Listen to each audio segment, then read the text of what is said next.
Alright, look, I hate people who claim conspiracy over everything, and I don't want to be one of those guys, but I just finished going over the manifesto, if you can call it that, of Brendan, or Brenton, as it were, Tarrant, I'm not sure how you say that last name, who they're calling a right-wing terrorist on a crusade.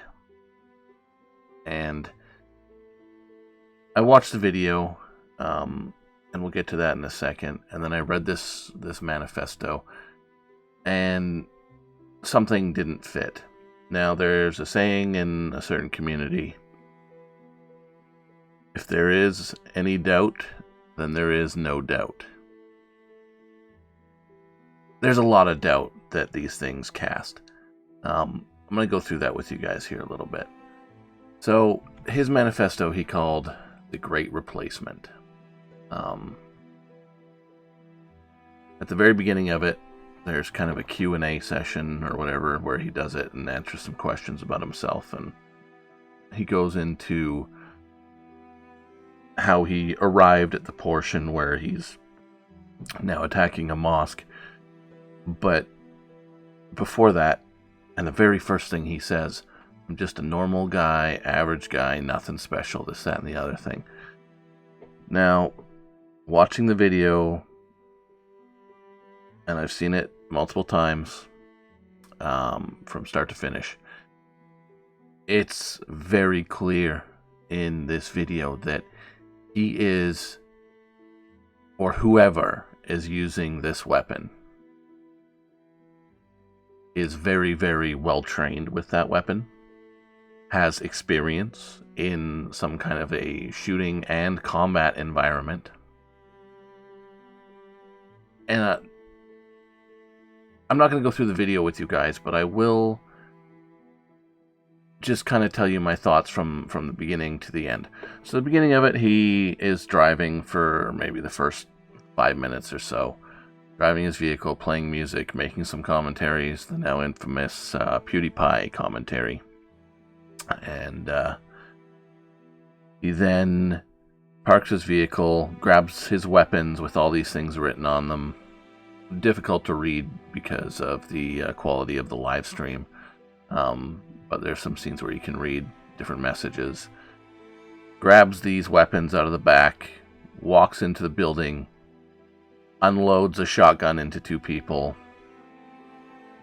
super quick, and with minimal kick, he just mowed these people down. One was not killed, obviously. He disposed of the shotgun immediately, didn't try reloading it. Pulled out, I'm going to say it was a semi-auto AR-15 or something. I don't know what the weapons were used, and I haven't looked into it because, honestly, all the information you're getting right now is complete bullshit anyway.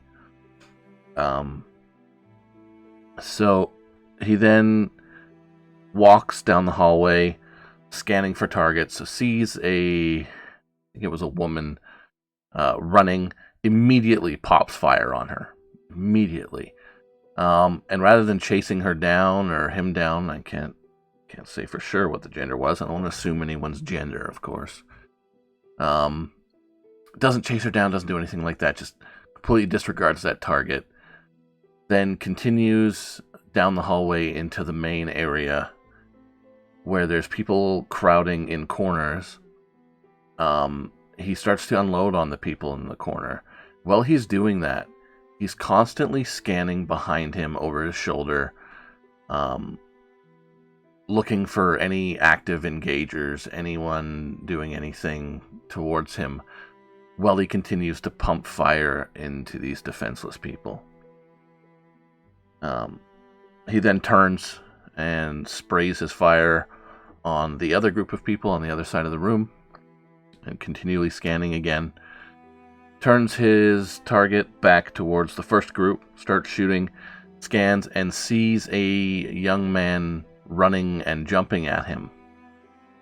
Immediately he responds, shoots this person several times. They go to the ground. He gets back up, shoots him. Doesn't faze him at all. He then walks back into the middle of the room, Goes to reload. Something jams with his gun. He clears the jam very effectively. Puts the new magazine into the weapon, and then goes back to firing. While I was watching him reload the magazine, there's no shaking in his hands. There's none of that adrenaline rush. I don't know if anybody here's been in a fight or a combat fight or anything like that, where, especially when you're doing something like this, which is very against what society says, very strange and unusual, and if you're not very experienced in this gunfighting, you should have some kind of vasodilation, right? Where you're in a fight or flight, you lose fine motor control because your veins, in a biological response, they constrict, and you lose fine motor control, same as if you had just stuck your hands in a freezer for a while or whatever, because there's no blood flow. That's a physiological response to fight or flight, because it prevents massive amounts of blood loss from the extremities. So it says, okay, we're basically in massive amounts of danger right here. We need to take all the blood and put it where it needs to be. That's why you get crisper vision. You get better hearing. Your reflexes are just lightning fast. Survival adaptation throughout the years has made humans in this way. Now, I've been in some fights in my life, and we won't get into where, when, or why. It's irrelevant. But I can tell you, in something like this, where you're just doing something that maybe you shouldn't be doing, or it's very foreign to what you have been raised to do your whole life, just take another human life, especially an innocent one, you're going to have some kind of a physiological response in which your hands are going to be shaking. My body was responding just watching the video.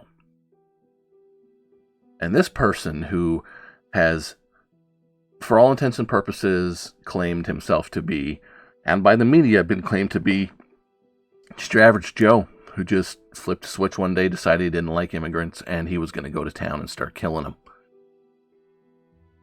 And he's executing this assault on a mosque with such amazing precision, amazing gun accuracy, amazing tactics.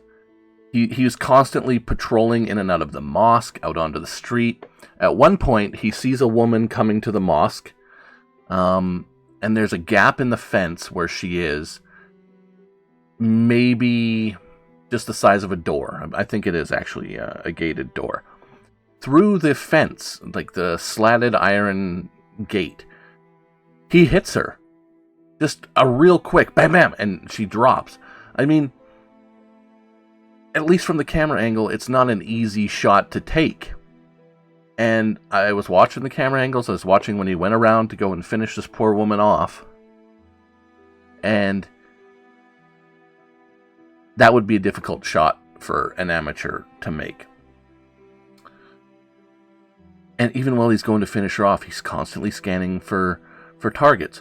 Then he goes to the back of his vehicle, where he looks for, or he pulls, or starts to pull out 2 jerry cans of gas with some kind of incendiary or explosive device attached to them. Changes his mind, leaves them, goes back into the mosque, and starts pumping rounds into the disabled people. Finds a couple people who are maybe injured but not dead.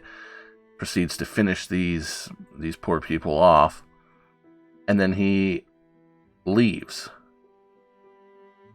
And the whole time I'm watching this, I'm thinking, this guy's a military veteran, a combat veteran. He's got to be.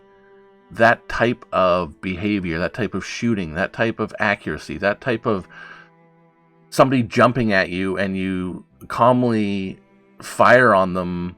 Your gun jams, you just reload it like it's just nothing, like you've been practicing for this moment your whole life. It doesn't fit. It doesn't fit. I think a person training for months and months to do something like this still wouldn't have been able to pull it off with such a level of accuracy. Like, it looked like a professional operator, and by operator I mean like a tier 1 special forces soldier. behavior, in everything but his voice. I'll say that his voice was constantly calm. Well, you know what? Even his voice, he's constantly making wisecracks. So at one point, he shoots a guy and says, "I guess you won't be getting your 72 virgins," or something like that. Like, you would think in a situation like this, where you're live streaming mass homicide of people, that you would be amped up, you'd be jacked up, you wouldn't be calm, collected, cool, to the point of like action movie star, and still cracking one-liners. Like, it's surreal. And when you add everything up, I mean, where did this guy get his guns?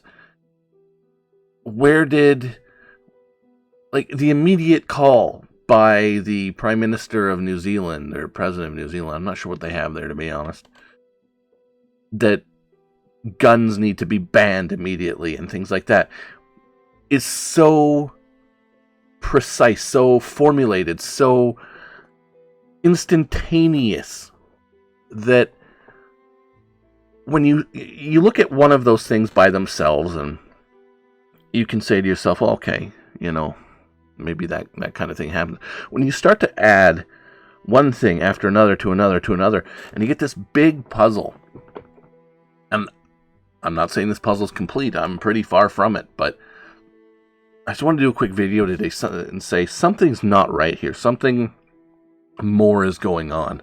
I know there's some videos saying false flag. I don't know. I don't want to jump to any conclusions. All I can say is what I've seen, what I feel from the video, and from what I've read. And these things are not jiving together. There's way more going on here than we know. And I encourage you guys at least to look into it a little bit more. Don't take what happened at face value.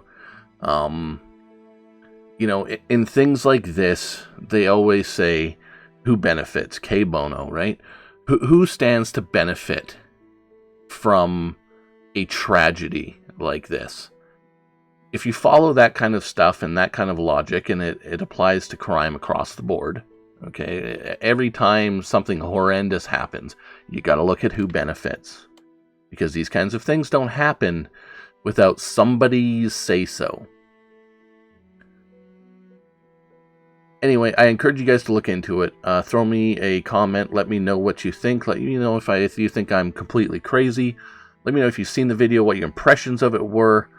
If I've missed any details or anything like that, please, keep in touch. Let me know. I love to hear about that. Throw me a like if it's not too much trouble. Subscribe if you'd like to hear more and continue the conversation. Thanks for your time, guys. You have a great night. We'll talk soon.